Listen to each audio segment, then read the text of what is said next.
Anecdotario, con Luis Alberto Fernández García. Chantal Fabrier nació en la Ciudad de México en 1970. Es hija de padre francés y madre mexicana. Estudió medicina con especialidad en oftalmología. Se formó en los talleres literarios de Carmen Simón bajo el método lebreriano.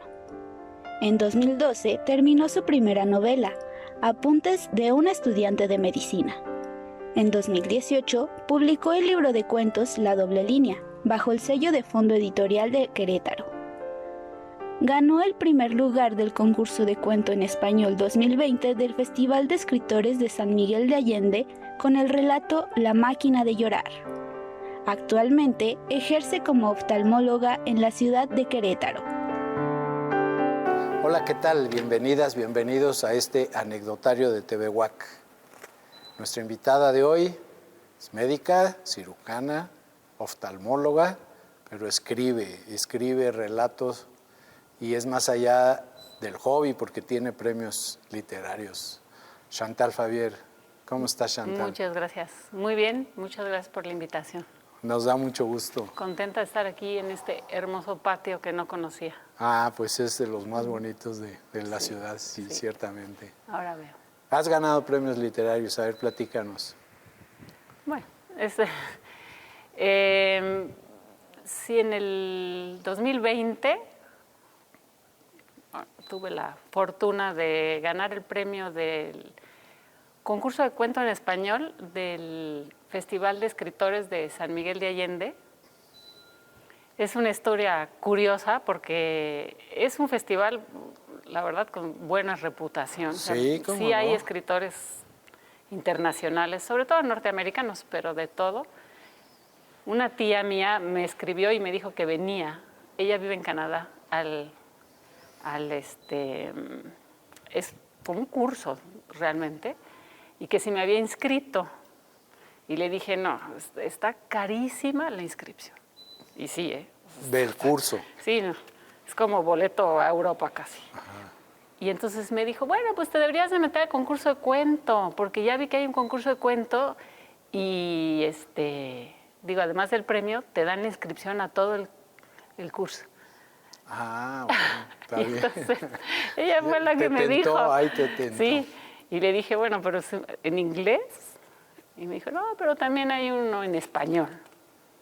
Entonces sí entramos al de inglés con un cuento traducido y entramos al de español y la verdad es que... ¿Con el mismo cuento? No, otro. Con otro cuento. Y sí fue muy sorpresivo porque total que vino la pandemia y yo ya ni lo busqué ese resultado. Y le comentaba aquí a los muchachos que yo no tengo redes sociales. Entonces, sí, casi que me tuvo que llegar un telegrama para avisarme que ya no hay telegrama. Que ya no hay, que había ganado el premio y pues me dio muchísimo gusto, un poco de pena también porque fue un año que no se realizó, más que de manera virtual. Ajá. El festival. Entonces no pude ir. Pero bueno, así fue la historia. ¿Y con qué cuento ganaste?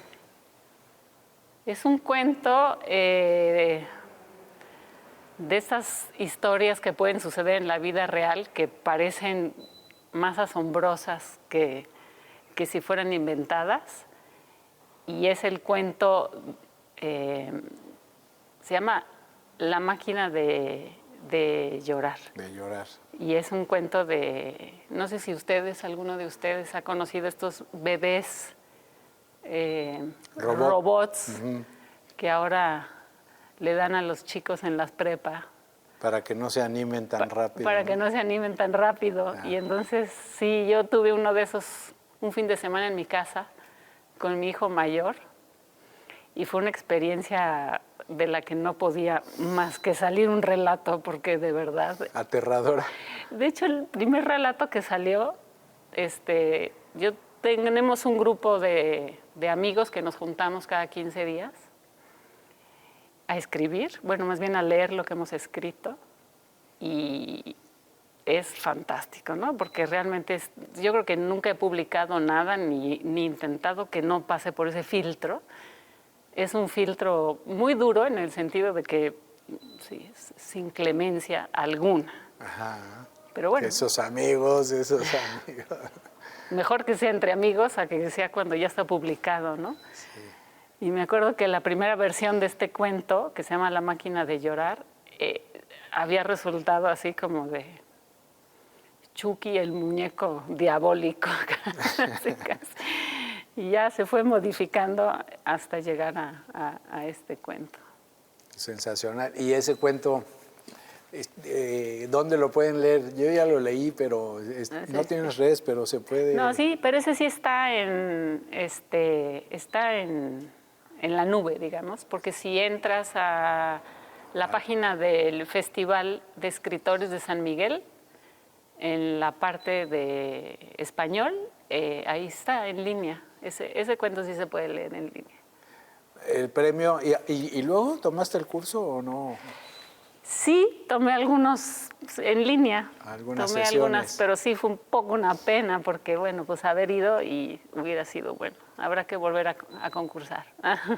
Por ahí te ganaste otro premio, ¿no? Que el reconocimiento era sí, la publicación. A ver. Ese es el año anterior. Más que premio, hacen una selección del Fondo de Cultura aquí en Querétaro, y hay una convocatoria una vez al año para un libro de cuento, uno de ensayo, me parece que uno de poesía, y ese se publicó un libro de cuentos, como con 12 o 13 relatos. Ese fue en el 2018, me parece. Sí. Y ahora no he escrito, la gente me pregunta si no he escrito nada, pero en realidad es que estoy escribiendo una novela y sí es un proyecto que no quiero decir que me ha sobrepasado, pero mientras no la termine, sí me ha sobrepasado un poco, la verdad. Tú la vas a vencer. Entonces, es una novela más o menos de qué va, ¿no? Es que es una novela, yo creo que, bueno, ya había escrito una novela, que tú la leíste. Yo la leí, sí. Eres de los, porque no está publicada, entonces muy poca gente la ha leído. El estudiante de medicina. Del estudiante de medicina. Sí. Algún día a lo mejor me animo a publicarla. Y también he leído los cuentos que te publicaron. Los cuentos. Que hay unos maravillosos que recuerdo. Y el que más me acuerdo no se los cuento porque sería... ¿Cuál era? Tener que decirles el final. El final. Pues de unos inquilinos de otro animal. Bueno. Muy bueno. Esa novela del estudiante de medicina, en realidad comenzó como una serie de cuentos separados. Y al final decidí hacer una novela. Y bueno, sí fue un ejercicio importante ahí de transformación, pero en realidad es un libro que se puede leer con capítulos sueltos. Sí. Pero esta otra es la primera novela que escribo. Toda la historia. O sea, novela, y sí es un ejercicio de disciplina feroz, yo diría. Sobre todo para un cuentista, porque los cuentistas tenemos ideas que nos surgen una vez a la semana o a veces 2 veces al día de cuentos que se nos ocurren, y cuando llevas 3 años que te tienes que frenar de estar escribiendo otra cosa, porque si no, no terminas nunca. Digo, además yo no me dedico a esto todo el tiempo, ¿no? Te iba yo a preguntar a qué horas escribes, porque Chantal pues tiene su consultorio, cirujana, opera cataratas. Sí, pues ahora sí que en los ratos libres. Y además no soy de las personas desveladas, ¿no? Porque la mayor parte de los escritores se amanece. Son nocturnos, pero yo a las 6 me levanto pues para ir a operar. Entonces es un poco difícil el número de horas que dedico. Pero esta novela sí la voy a terminar este año. Surge a partir de unas cartas que cuando muere mi abuelo era francés, y cuando muere encontraron en su escritorio la correspondencia que tuvo con sus 2 hermanos cuando estuvieron presos en Alemania durante la Segunda Guerra Mundial. Y son 2 años de correspondencia. Es muy interesante bueno, me parece a mí, porque la historia de los prisioneros de guerra franceses es muy poco contada. O sea, todo el mundo sabe de los franceses durante la Segunda Guerra Mundial es como la parte de la resistencia. Sí, mínima. Pero resulta que prácticamente 2 millones de hombres, 2 millones, fueron, pues... De un país que tendría que 30, yo creo. Sí, o sea, 2 millones de hombres fueron tomados, sacados de Francia, llevados a Alemania muy al principio. Bueno, perdieron luego. Y estuvieron ahí 5 años completos, en fábricas, en minas, en granjas, con más o menos libertades, dependiendo de dónde estaban. Y esa historia prácticamente no se contó. Ya, no. Y no se contó, y eso yo lo puedo atestiguar, porque al empezar a escribir la novela, en base a esas cartas, pues hice una investigación histórica y me topé con que prácticamente no hay nada. Y no hay nada, ya después de leer y ver películas, y un poco porque esa parte de los prisioneros de guerra como que les recuerda lo peor, ¿no? La derrota, la debacle, la vergüenza. Y entonces estos hombres que regresaron como 1.600.000, 1.800.000, nadie contó nada. Así como hay no sé cuántos libros de judíos, que está bien, ¿no? O sea, no digo que no, pero ellos regresaron y contaron, y contaron, y contaron. Y esta parte de los prisioneros de guerra como que regresaron un poco en la vergüenza. No fueron reconocidos ni por su país. Los que fueron reconocidos fueron los de la resistencia. Pero estos que se los llevaron 5 años no fueron casi a punto de ser calificados de traidores. Pero, porque trabajaban en las acereras alemanas, pues sí. Estaban obligados. Claro, estaban obligados. Entonces, tus tíos y tu abuelo estaba en Francia? Mi abuelo estaba en Francia. ¿Y los tíos en Alemania? Ajá. Mi abuelo no se lo llevaron por una razón increíble, porque hablaba español. Ah. Él hablaba español porque, no tiene que ver, él hablaba español porque le había interesado aprender el español, y entonces él era intérprete en el sur de Francia de los prisioneros de la Guerra Civil Española, que estaban en las cárceles. Estaban ahí. Y como era intérprete, no se lo llevaron a Alemania, aunque sí tenía un puesto de militar, ¿no? Bueno, todo el mundo tenía un puesto militar. No era, pero ya eras... Eran civiles reclutados. Ajá, exacto, eran civiles reclutados. Pero entonces a él no se lo llevaron. Y a sus 2 hermanos, que eran agricultores, sí se los llevaron. Pero lo muy interesante, me parece a mí lo que dijo, bueno, ¿para qué vamos a escribir un libro más de la Segunda Guerra Mundial, no? Bueno, es que ya es así como que... Sí, pero es otra historia realmente. ¿Por qué pudiera ser otra historia? Algo que me pareció único es que son 2 hermanos que tienen prácticamente la misma edad, 1 año de diferencia, y que tienen exactamente la misma vivencia. Se los llevaron, o sea, viven en la misma barraca, trabajan en la misma siderúrgica, crecieron en el mismo ambiente, pero uno es muy pesimista y el otro es un optimista así empedernido. Y entonces escriben las cartas, cada 15 días les permiten mandar una carta, y cuando tú lees las 2 cartas, no puedes creer que hablan de la misma situación. No puedes creer. Uno aprendió a hablar alemán, se enamoró, el otro nunca quiso aprender a hablar alemán, le pareció como pues una deslealtad, ¿no?, hacia el padre que fue a la Primera Guerra Mundial y seguía vivo. Y, o sea, no, es absolutamente increíble cómo el humano en una situación extrema, ¿no?, de guerra, que bueno, ahora la estamos volviendo a vivir, sí, hombre, increíblemente. Europa otra vez. Increíblemente. Puede asumir 2 posiciones tan distintas. Y eso es lo que me parece de esta historia, que es contada, es la misma historia, ya se contó todo. Pero a lo mejor a través de algún agujerito así diferente. Y en eso llevo 3 años y por eso no he escrito. El único cuento que se me escapó por ahí fue de la máquina de llorar, Y eso porque ya te había sometido el bebé a, Sí, y eso al porque- tormento. Exactamente. Oye, Chantal, ¿y aproximadamente qué porcentaje de tu novela llevas? Digo, para esperarla, porque ya la vendió muy bien, no sé Ya la qué les vendí muy parezca a bien. ustedes.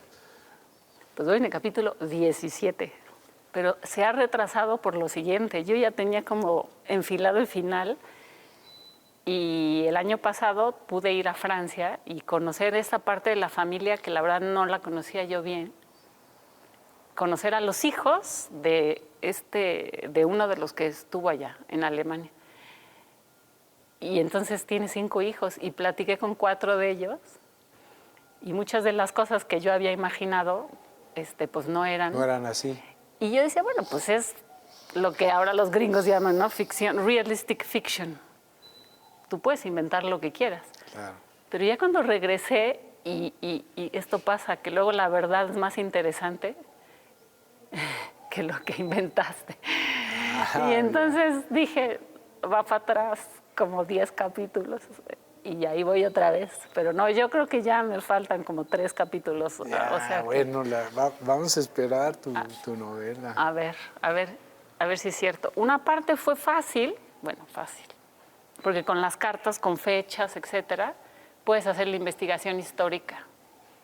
Bastante, o sea, es increíble lo que hay en Internet hoy en día. No tiene nada que ver cómo investigaban antes, no sé. No. Sí, Pero sí, hoy en sí. día, o sea, testimonios, películas.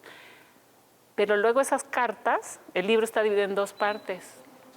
Cuando los americanos desembarcan en Normandía, estas cartas que cada 15 días iban y venían, y la verdad es que mantenieron a esos prisioneros vivos, porque yo creo que no era la comida lo que los mantenía, les daban ahí nada. Era la comunicación con sus familias, y ahí se corta. Los alemanes se cortan las comunicaciones, se corta el correo, se corta todo. Cuando Entonces, se vieron ya seriamente exacto, amenazados. en el último año. Entonces, ese último año, de pronto, se cortan las cartas y ahí es donde ya, pues yo tuve que como imaginar ¿Qué pasaba? qué pasó. ¿Y conociste a tu abuelo tú? Sí. Sí, muy bien. Yo conocí a mi abuelo muy bien. Y mi abuelo, estas heridas de guerra que no cierran, nunca, digo, obviamente, bueno, mi abuelo pues tuvo de hijo a mi padre que se casó con una mexicana. ¿Eso fue casual? Bueno, mi papá, esa cultura de eso que le gustaba a mi abuelo de hablar español, como que se lo transmitió un poco a sus hijos. Y mi papá cuando pudo salir, vino aquí a México a hacer como el último año de la universidad, un intercambio ahí, y conocí a mi mamá. Entonces, se casó aquí, y cuando invitaron a mi abuelo, ya se habían casado. Mi abuelo vino a conocer México, le encantó. Y mi mamá dice que una cena que iba a ver en su casa, había invitado al jefe de mi padre a cenar, para presentarle al papá, ¿no? Y llegó con otra persona.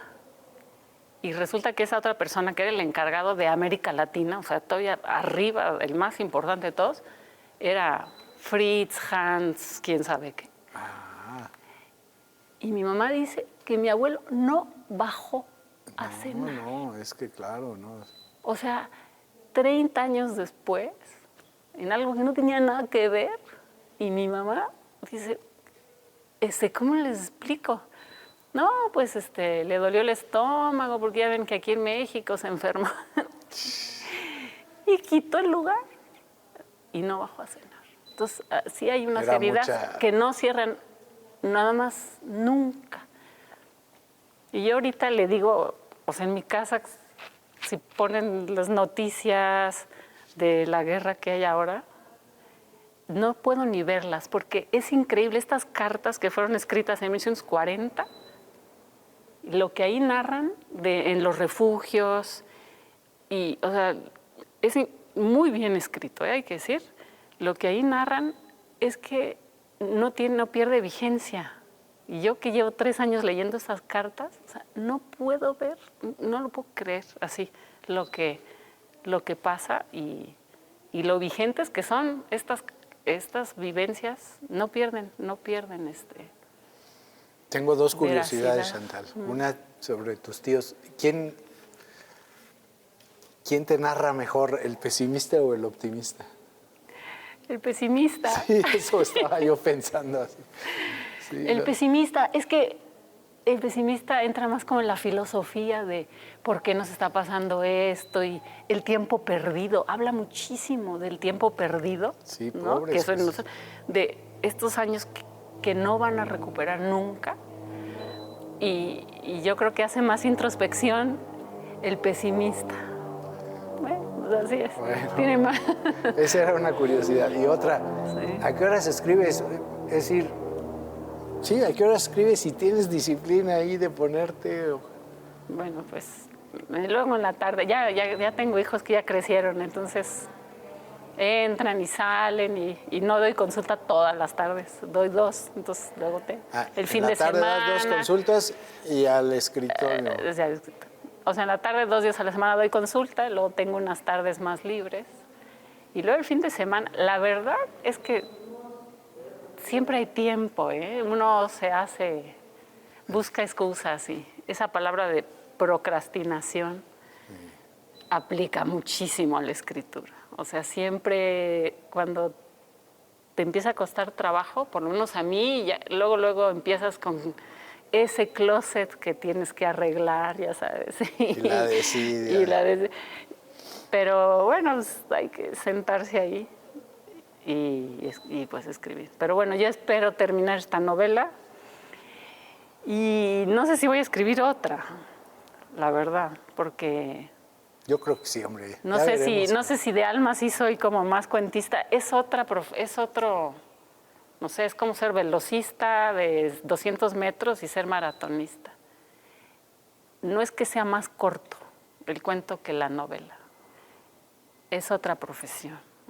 Totalmente. Es otra profesión, sí. ¿Y se estorban un poquito una a la otra? Pues sí pelean ahí. Por ejemplo, yo que había escrito más cuento, me hicieron el comentario, una persona que me estuvo revisando la novela, que tendía a terminar mis capítulos cerrándolos. Y me dice, no. Y me dijo, ¿tú ves Netflix? Le digo, pues poco. Me dijo, pues ve las series buenas de Netflix. ¿Por qué la gente no lo puede pagar? Porque terminan abiertos, con varias posibilidades. Me dice, y tus capítulos los vas cerrando cada uno.